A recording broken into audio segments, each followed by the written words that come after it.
The Giver, Chapter 8, The Receiver of Memory. The audience was clearly ill at ease.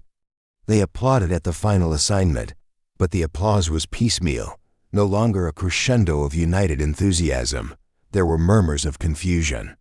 Jonas moved his hands together, clapping, but it was an automatic, meaningless gesture that he wasn't even aware of. His mind had shut out all of the earlier emotions, the anticipation, excitement, pride, and even the happy kinship with his friends. Now he felt only humiliation and terror. The chief elder waited until the uneasy applause subsided. Then she spoke again. "I know," she said in her vibrant, gracious voice, "that you are all concerned, that you feel I have made a mistake." She smiled.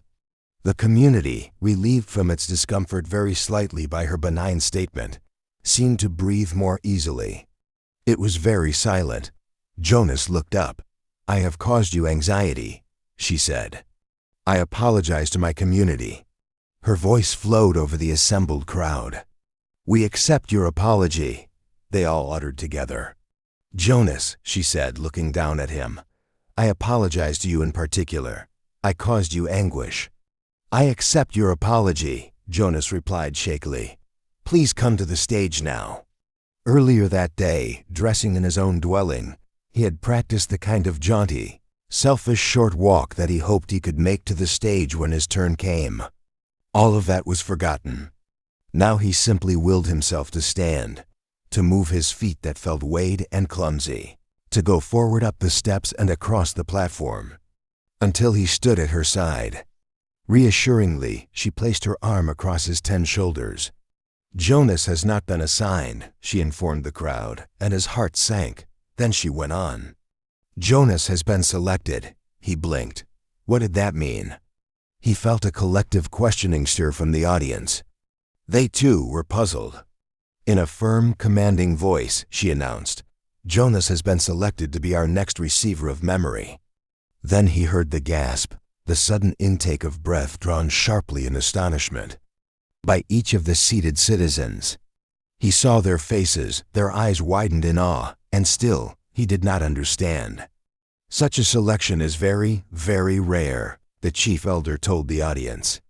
"Our community has only one receiver. It is he who trains his successor. We have had our current receiver for a very long time," she went on. Jonas followed her eyes and saw that she was looking at one of the elders. The committee of elders was sitting together in a group, and the chief elder's eyes were now on one, who sat in the midst but seemed oddly separate from them. It was a man Jonas had never noticed before, a bearded man with pale eyes. He was watching Jonas intently. "We failed at our last selection," the chief elder said solemnly.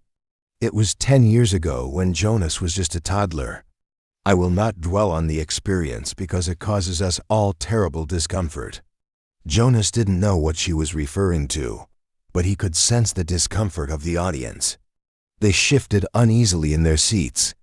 "We have not been hasty this time," she continued. "We could not afford another failure.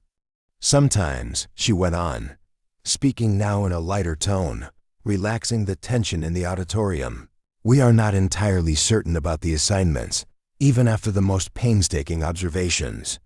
Sometimes we worry that the one assigned might not develop through training every attribute necessary. 11s are still children, after all. What we observe as playfulness and patience, the requirements to become nurturer, could, with maturity, be revealed as simply foolishness and indulgence. So we continue to observe during training and to modify behavior when necessary. But the receiver in training cannot be observed, cannot be modified. This is stated quite clearly in the rules. He is to be alone, apart, while he is prepared by the current receiver for the job, which is the most honored in our community. Alone, apart." Jonas listened with increasing unease. Therefore, the selection must be sound. It must be a unanimous choice of the committee. They can have no doubts, however fleeting. If during the process, an elder reports a dream of uncertainty, that dream has the power to set a candidate aside instantly. Jonas was identified as a possible receiver many years ago. We have observed him meticulously. There were no dreams of uncertainty. He has shown all the qualities that a receiver must have. With her hand still firmly on his shoulder, the chief elder listed the qualities. Intelligence, she said. We are all aware that Jonas has been a top student throughout his school days. Integrity, she said next. Jonas has, like all of us, committed minor transgressions. She smiled at him. We expect that. We hoped also that he would present himself promptly for chastisement, and he has always done so. Courage, she went on. Only one of us here today has ever undergone the rigorous training required of a receiver. He, of course, is the most important member of the committee. But you will be faced now, she explained gently, with pain of a magnitude that none of us here can comprehend because it is beyond our experience. The receiver himself was not able to describe it, only to remind us that you would be faced with it, that you would need immense courage. We cannot prepare you for that, but we feel certain that you are brave, she said to him. He did not feel brave at all, not now. The fourth essential attribute, the chief elder said, is wisdom.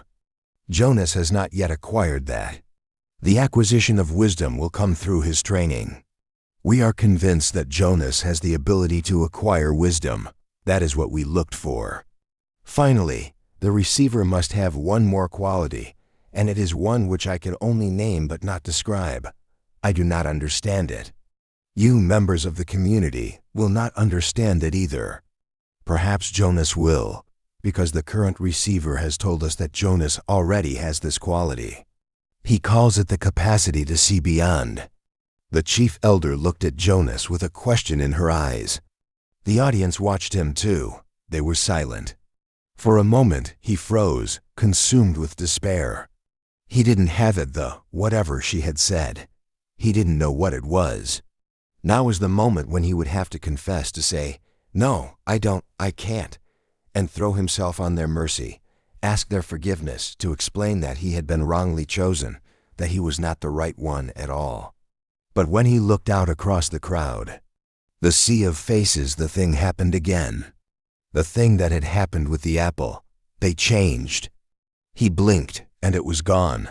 His shoulders straightened slightly. Briefly, he felt a tiny sliver of sureness for the first time. She was still watching him. They all were. I think it's true, he told the chief elder and the community. I don't understand it yet. I don't know what it is, but sometimes I see something, and maybe it's beyond. She took her arm from his shoulders. Jonas, she said, speaking not to him alone, but to the entire community of which he was a part, you will be trained to be our next receiver of memory. We thank you for your childhood. Then she turned and left the stage, left him there alone, standing and facing the crowd, which began spontaneously a collective murmur of his name, Jonas. It was a whisper at first, hushed, barely audible. Jonas, Jonas. Then louder, faster, Jonas, Jonas, Jonas. With the chant, Jonas knew the community was accepting him. And his new role, giving him life the way they had given it to the new child, Caleb. His heart swelled with gratitude and pride, but at the same time, he was filled with fear. He did not know what his selection meant. He did not know what he was to become or what would become of him. Chapter 7. Jonas' Assignment. Discussion.